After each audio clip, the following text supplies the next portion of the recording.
Today I'm going to show you exactly how to dilute your cleaning chemicals properly so you can stop guessing and wasting money. You always see these numbers when you're dealing with concentrated cleaners, but what do they mean? We call these numbers dilution ratios. The higher the number, which on this chart would be 20:1, the weaker the dilution. The lower the number, which on this chart would be 1:1, the stronger the dilution. 20:1 means 20 parts water, 1 part cleaner.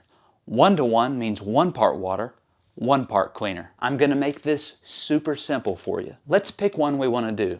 Let's say we want to do 15:1. That's 15 parts water to 1 part cleaner. Add the two numbers together.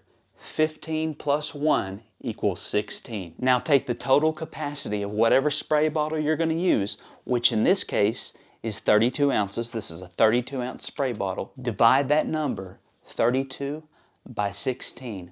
32 divided by 16 equals 2. That's how much cleaning product you're going to put in this spray bottle.